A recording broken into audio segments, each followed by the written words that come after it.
In this tutorial, we're going to show you the difference between assessment mode and game mode within Spark. Spark, of course, is self-paced. If you choose game mode, there's really a few different setting differences between assessment and game mode. Game mode gamifies your content with questions, points, game references, and a leaderboard. The other difference is you'll see some different options here that you don't have in assessment mode. If I go to assessment mode, choose assessment, the biggest difference you're going to see is that allow participants to skip questions and change answers is now available, and hide answers scoring until the end of session.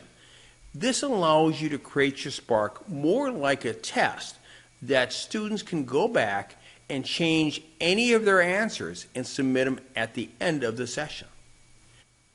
If you have any questions, feel free to reach out to us at support@c3softworks.com.